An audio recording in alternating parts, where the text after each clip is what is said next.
Wherever you go, whatever you do, throw a little at it. Omax, Vest and Briefs.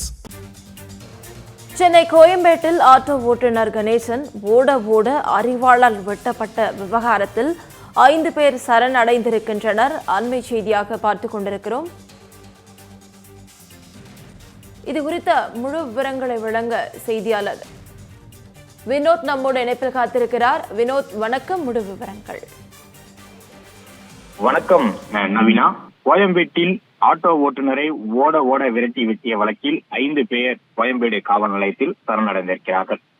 Kolathur Vinayagapuram பகுதியைச் சேர்ந்த Ganesan auto ஓட்டுநராக கோயம்பேட்டில் பணியாற்றி வருகிறார்.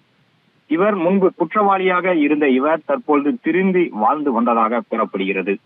2 நாட்களுக்கு முன்பாக கோயம்பேடு பகுதியில் சவாரிக்காக வந்திருந்த கணேசனை மர்ம கும்பல் ஓட விரட்டி ஓட்டலுக்குள் புகுந்து அறிவாளால் தாக்கிய சம்பவம் பெரும் பரபரப்பை ஏற்படுத்தியிருந்தது.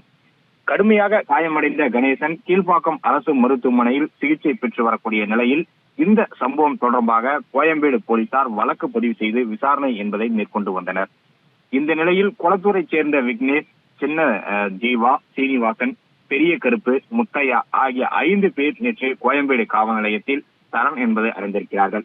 போலீசார் விசாரணையில் சரணடைந்தவர்கள் கணேசனின் முன்னாள் கூட்டாளிகள் என்பதும் தெரிய வந்திருக்கிறது. கருத்து வேறுபாடு காரணமாக கணேசன் குழுவிலிருந்து விலகியதாகவும் பின்னர் அவர் இவர்களின் குற்றச் செயல்களில் குறித்து போலீசாரிடம் தகவல் வழங்கி இருப்பதாக ஒரு அண்மை தகவலும் கிடைத்திருக்கிறது. குறிப்பாக அவர்களது கூட்டாளியாக இருந்த கணேசன் தற்போது திரிந்து வாழ்வதாக அவர்களது கூட்டாளியாக இருந்து வெளியேறிய காரணத்தினால் இந்த சம்பவம் அரங்கேறியிருப்பதாக ஒரு தகவலும் வெளியாகியிருக்கிறது. சமீபத்தில் விக்னேஷ் கைது செய்யப்பட்டு ஜாமீனில் வெளிவந்திருந்த நிலையில் பழிவாங்கும் நோக்கில் இச்சம்பவம் நடந்திருப்பதாக போலீசார் தரப்பில் தகவலும் வெளியாகியிருக்கிறது. மேலும் இந்த வழக்கு தொடர்பாக கோயம்பேடு போலீசார் தீவிர விசாரணை என்பதை நடத்தி வருகிறார்கள். நவீனா,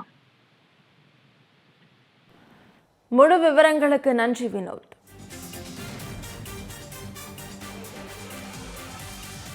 Wherever you go, whatever you do, throw a little at it. Omax, Vest and Briefs.